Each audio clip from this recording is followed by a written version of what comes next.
Now students, today we study the combination of resistance in the circuit. There are the two type of the resistance in the circuit: series combination and the parallel combination. Resistance in the series combination. Series combination means main बात हम याद रखेंगे, when resistors provide a single path to flow the current, means that type of the circuit in which the current having only one path for flowing, have not an other path. यानी current के बहाव के लिए उसको कोई दूसरा रास्ता नहीं बल्कि एक ही रास्ता जो है वो मैसर होता है, उसी पर वो जो है करंट उसी रास्ते से जाता है। ये देखिए जैसा कि यहाँ है, एक ही रास्ते से क्या मतलब है, ये देखिए आपको नज़र आ रहा होगा कि करंट को यहाँ से एक ही रास्ता मैसर है, यहाँ से गया, यहाँ से। अगर ये एक ब्रेकअप हो जाता है तो करंट आगे तक नहीं जा सकता है। लेकिन इसमें देखें कि करंट को एक से ज़्यादा रास्ते मैसर हैं। अगर ये ब्रेकअप हो जाता है तो वो यहाँ से जाएगा, ये दोनों ब्रेकअप हो जाते हैं तो वो यहाँ से जाएगा और यहाँ से बहरहाल वो चला जाएगा। मीन्स हम क्या कहेंगे, in series circuit the current having only one path for flowing और provide the one path for flowing. Now the explanation देखिए आपको क्या बता रहा है। लेट थ्री रजिस्टर्स, अब थ्री रेजिस्टेंस हैं, three registers R1 R2 and R3, R1 R2 and R3। सिर्फ ये बताना है रेजिस्टेंस कितने हैं और कैसे ज्वाइंट किए हैं। Are joint together in such a way that the same current passing through each, same current हर एक में से जा रहा है of the register. Same current क्यों जा रहा है आप देखें, हमने आपको बताया VIR, आप ये याद रखेंगे इस फिगर में V और R है, I नहीं है। जो नहीं है वो सेम है, ठीक है, जो नहीं है वो सेम है और वो वैल्यू आपको प्रॉब्लम में गिवन होगी। और R तो हर एक का आपका मालूम करना ही है और इसके अलावा बचा V, तो V को अलग अलग मालूम करना है। यानी V इज इक्वल IR, तो V equal V1 IR1, V2 IR2, V3 IR3, इस तरीके से मालूम करना पड़ेगा V को। और वहाँ पर दूसरी वाली फिगर में हमारे पास क्या है, जो पैरेलल है, पैरेलल में हमें वहाँ पर V जो है वो सेम वैल्यू वो नहीं दिया हुआ, वहाँ I दिया हुआ है और R दिया, तो R तो है ही, वहाँ I अलग अलग मालूम करेंगे, ये बात याद रख लें। These resistance R1, R2 and R3 are the series. Now series combination of the resistance has the following characteristic.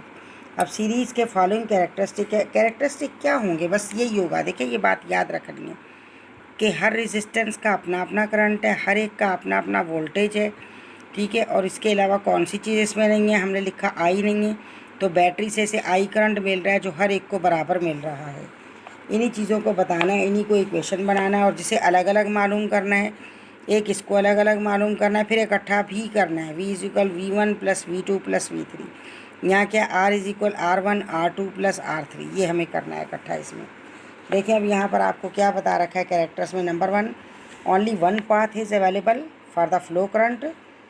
Number 2, same current is passing through each of register. अब जो चीज़ देखें फिगर में नहीं है ना, आई नहीं है, वो सेम है। और वहाँ पैरेलल में क्या है, वहाँ V नहीं है, समझे वो सेम है।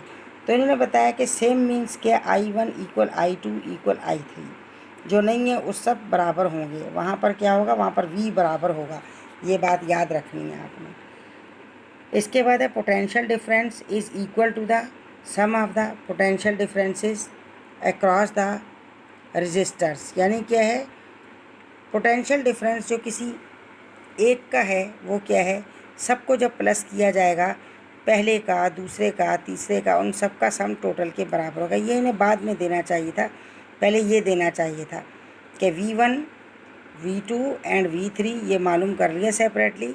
इसके बाद क्या, V is equal V1 plus V2 plus V3, ज़रा इन तीनों की वैल्यू आएंगी, फिर उन्हें प्लस करेंगे तो हमारे पास V आएगा, ठीक है। ऐसा है, आपने यानी इन इक्वेशंस को याद करना और बताना है। Now it is according to the Ohm's law. अब यहाँ देखें, यहाँ आपको ये बताया कि वो जो v की वैल्यू आपने मालूम की है ये रही अलग अलग, तो v1 plus v2 plus v3, अब इनकी वैल्यू डाल दे। v1 कितना है ir1, ir2, देखें ये रहा, इसकी वैल्यू डाली इन्होंने, यहाँ डायरेक्ट दे रखी है ir1, ir2, ir3, फिर r को कॉमन निकाल लिया इन्होंने, ये स्टेप यहाँ से खा लिया है।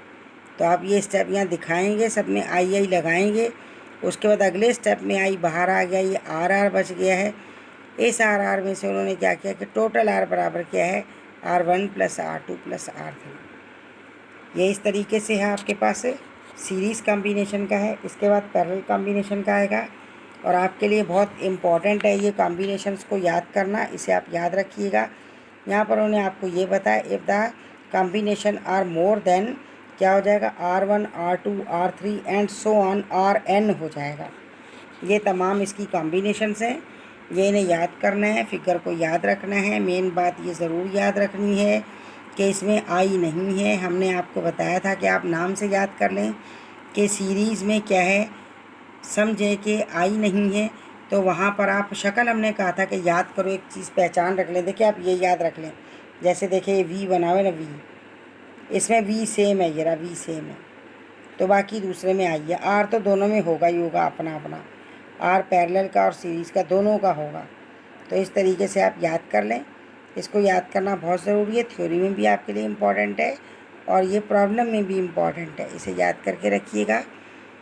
चैनल को सब्सक्राइब करें, शेयर करें, लाइक करें और कमेंट्स करें। जो बात समझ नहीं आए वो लाजमी कमेंट कीजिएगा, इंशाल्लाह हम आपका जवाब देंगे। Okay, good bye.